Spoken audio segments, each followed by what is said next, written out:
summer and could not land suitably. Another girl was taught by her grandma how to make a pumpkin pie, and she was married in 2 months. But you know what they say, the way to the man's heart is through his stomach. I know that's true for me. Now I know that may seem like kind of a strange way to start this sermon tonight. But the reason why I shared with you that story is it leads into the theme of this message. What gets the heart of our God? What pleases the heart of the Lord our God? Now, that might seem like a strange question tonight, especially thinking about God having a heart like we have a heart. Does God have a heart like we do? Probably not. But at the same time, it does say before the flood in Genesis 6 that God was grieved to his heart. How he made man because of the condition of humanity. But it's really asking the question, what gets to the heart of the core of God and his nature? What pleases him? The question I asked tonight really was a question that a man 500 years ago dwelled on as well. The man was Mark Luther. Of course, the one the Lord used to set in motion the events of the Reformation, which we celebrate and thank the Lord for tonight. Of course, that's our heritage as Lutherans, from Mark Luther. It really all started with him with a question. A question Luther wrestled with, of how a sinner like himself, and sinners like you and me, could please a holy and righteous God, and therefore be saved by him. The question Luther was asking because he could not see it himself in Scripture, how this could possibly be done. The answer that he was receiving from the church at the time was to do what was within him. Sure, the church acknowledged that we were sinful by nature and therefore flawed in being able to love and fear God. And we needed God's grace through Christ. That is really just seen as simply filling in the gap of what we were unable to do because of our sin. What Luther was taught in his day was that the church mediated the grace of Christ. In other words, they were the ones that offered it and gave it, which, if added then to human initiative, could complete the partial work of human beings and make it pleasing to God. In other words, God's righteousness and holiness could not be achieved or earned without Christ's work, but it also could not be done without certain efforts on our part. Those efforts included at the time proper repentance, through penance, confession, attending the Mass regularly, and through the holy orders of the church. The answer of the day was essentially a contractual relationship between God and us. God had done his part through Christ, now we had to do our part. In fact, there was a saying at the time that all university students studying theology had to learn by heart, including Luther. The phrase, God will not refuse grace to those who do what was within them. They had to do part. And it seemed like the logical question of how to answer to how to please God and earn his righteousness and be saved. Because we don't get anything. Nothing, right? Like a woman winning the heart of a man through a pumpkin pie. However, as Luther studied the Scriptures, in light of his own struggles with sin, he did not see how that answer, church, added up. He read verses like the verses that are found at the start of our reading tonight in Romans 3. Say, now we know that whatever the law says, it says to those who are under the law, so that every mouth may be silenced and the whole world held accountable to God. For by works of the law, no human being will be justified in his sight, since through the law comes knowledge of sin. We saw in those verses that he was accountable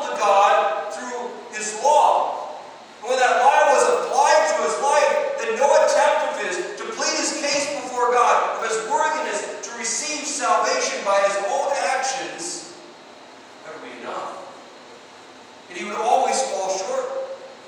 Because those verses would tell him that through the law he became conscious of sin. When he read in the verses that no human being could be justified or declared righteous or saved by works of the law. Because as he read earlier in Romans, no one is righteous. No, not one. No one does good. Not even one. In other words, none could do the kind of goodness and righteousness necessary to fully satisfy God, justice and righteous to be saved, because through the law, they would always be condemned. We apply it to our lives. We see that we are sinners. It always silences every justification in our heart that we might make before our God as far as our righteousness and our goodness. It's always seen that law is that we are sinners that break it. And that truth caused great anguish and pain in Luther's heart. If you know his history, he tried through becoming a monk to try to live as righteous of a life as he could, but he's consistently confronted with his sins. Luther once wrote, "Though I lived as a monk without reproach, I felt that I was a sinner before God with an extremely disturbed conscience. I could not believe that he was placated by my satisfaction. I did not love, yes, I hated the righteous God who punishes sinners. And secretly, if not blasphemously, certainly murmuring greatly, I was angry with God, and said, as if indeed it is not enough that miserable sinners, eternally lost through original sin, are crushed by every kind of calamity by the law of the Decalogue, meaning the Ten Commandments, without having God add pain to pain by the gospel, and also by the gospel threatening us with his righteousness and wrath." See, Luther saw what he was hearing at the time was even the gospel of Christ was a burden to him. Jesus was coming to be his judge on the last day. And Jesus was this impossible example to live up to with his perfect obedience to his Father and his sacrificial suffering and death. Luther saw Christ's righteousness as something he had to emulate in order to have peace about his salvation. Then, by God's mercy, as Luther continued to pore over the scriptures, like that reading from Romans, he began to see something different. He began to see that the righteousness of Christ was something that was offered to him as a gift. He began to see that all by God's grace did he receive salvation. Not by his works, not by his doing. That Christ's suffering and death was Christ making payment for him and his sin, so that it didn't depend upon his goodness and righteousness, but all upon Christ. He read those words found in our text. The words, "But now the righteousness of God has been manifested apart from the law, although the law and the prophets bear witness to it. The righteousness of God through faith in Jesus Christ to all who believe." He began to see the gospel for what it was, that it was good news. He began to see Jesus was the righteousness of God, and that righteousness of God, his satisfaction for our sins. His holiness was given to the one who was led all by God's grace and the Holy Spirit to believe in Jesus.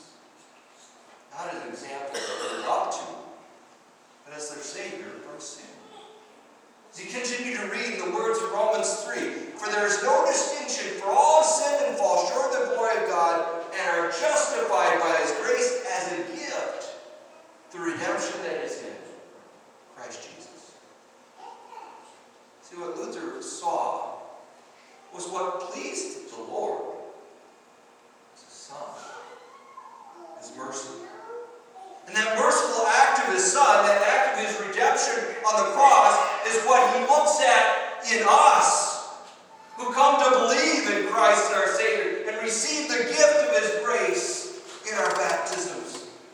That while we always will have sinned and fall short of the glory of God on this earth, he has provided the means, by his grace, through his Son, for us to be redeemed from our sins.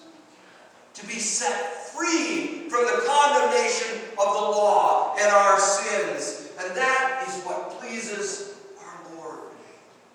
That was his heart revealed. As it goes on to say in Romans 3 about Jesus, that he was put forward by God as a propitiation by his blood he received by faith. Propitiation is just the translation of a big Greek word. That means that Jesus was put forward as a sin offering for us, a guilt offering for us. That offering that the Lord provided out of his love to satisfy his own justice upon our sins and give us the mercy of God that saves us. And it's that offering that is applied to our life. We're led through the gospel. Believe that Jesus is our mercy for God. The mercy needed for our salvation, and that simple faith worked in our heart, that trust in Christ for that salvation is enough. That we are justified not by works, but through faith in Christ. And when that faith is worked in our hearts in Christ, it's like that pumpkin pie to our Lord. It pleases him to his very core, because it means that we have received the gift he intended through Christ. That means our salvation. And this is our heritage as Lutherans. Continue to make this clear and comforting message of the church known to this world. That the righteousness of God is Christ, is ours, not by our works, not by our efforts, but completely and entirely by God's grace, Christ through faith. And we can know when that message of Christ is shared, it also pleases our God to his core, because it's telling the message of his heart, that he delights in showing mercy. That is what he's shown each of us in his Son, as ours by faith. May the peace of Christ transcend all understanding. Guard your hearts and minds in Christ Jesus our Lord.